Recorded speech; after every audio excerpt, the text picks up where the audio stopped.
Cool album covers. Episode 26. CosPlay. Mark Major is here. Rich Bachelor. Honky Tonk piano. You know, I guess one thing that needs to be noted here is that girl will be hunted down as a hussy and a floozy in the actual time period under discussion here and beaten before having a dress put on her. I mean, a dress with sleeves and a neck and one that goes, you know, beyond her ankles, please. You think she wouldn't be appropriate for the time? I think that gal would even be driven out of a honky tonk of that day. How often do piano players and hussies just hang out in front of a backdrop of Victorian houses? In musical theater, all the time. And on the Lawrence Welk show as well. What do you want to bet Larry had something to do with this, as a matter of fact? Like, look at that cheap-ass gas lamp. That's a rental, you can tell. And then later on, he fired her for showing too much a knee. Too sharp of a knee. Let's move on, shall we? Paul Weston, The Sweet and the Swingin'. This album cover was first brought to my attention in the 90s by the Super Suckers on the cover of their album Sacrilegious, or something like that. And yeah. Where a considerably more Zaftig lady, if you will, is sitting on Satan's back. If I'm not mistaken, in both cases, Satan's doing that thing that Satan's always got to be doing. Otherwise, we wouldn't know that he's evil. Hey gang, how about a great tasting sandwich? But I think in this picture, I think the girl's evil. The sweet means totalitarian, basically. Yeah, she wants everybody to be, you know, an angel. She's the Iron Fist here. And the other guy, he seems like he'd be a lot of fun. Well, yeah. With two black eyes? Yeah, she's trying to keep him down. She's like, take it easy, fag. Let's move on to third cover, and Orienta. We go to the mystical east with the Markko Polo adventurers. So they managed to find type of a Mongol-looking guy to have stand by a gong, and then they found kind of a...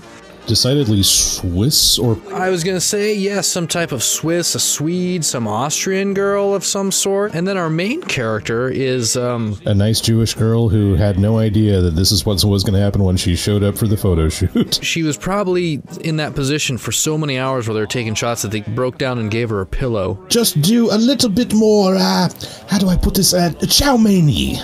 This is your record, Rich. What is the miracle surface advertised on the front sticker? It crackles and pops just like any other record from 1960 would. The album itself, by the way, is pretty fantastic. The Markko Polo adventurers are better understood as being one man, and that one man was Gerald Fried, who was first brought to my attention because he did a whole lot of TV soundtrack work in the 70s.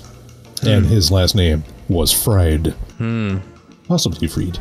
Cover number 4, the gay 90s. See here. So much is going on in this cover that's not gay, and take a look at the bartender and you realize that, yes, that is the best poured beer today. You know, I don't even think he's the bartender. I think he's just a professional admirer of glasses of beer. Yeah. That's what you could do for a living in the 1890s. I especially love that he was shoehorned in. Someone just probably pushed him into the shot. Here, then, finally, is that lady wearing an entirely period-appropriate costume. A little Bo Peep? And yeah, she's wearing a little hat with a big old bow and a whole bunch of petticoats, and you can barely see her at all. Yeah. The Big Finish, Every Inch a Sailor, Oscar Brand. Yes. One of your favorites. Oh, I love this album in particular. He actually did another one involving being in the Air Force. This is actually a bunch of songs that he claims actual sailors in the U.S. Navy at the time being like the 50s or something, would actually sing. Like, there's a song in there about serving in Guantanamo Bay, as a matter of fact. Yep, there he is, fighting off that swordfish for that Betty Page-looking mama. It must have been quite a duel. Let's just go with it. What combination of circumstances led up to this moment? They're standing on the ocean floor. They're next to the anchor of, I imagine, his ship. He probably dropped anchor and went down to get it. Yeah, he's like, oh man, why did I drop that anchor? And then he finds this, I'm not a mermaid, and she is being menaced by this long proboscis sea creature. And he's like, hey there, Pally! I know what you're gonna do with that! The real joy is that there's two grips just out of the shot holding up that fish. One grip to hold up the fish, and the other grip propping up that not exactly a lady.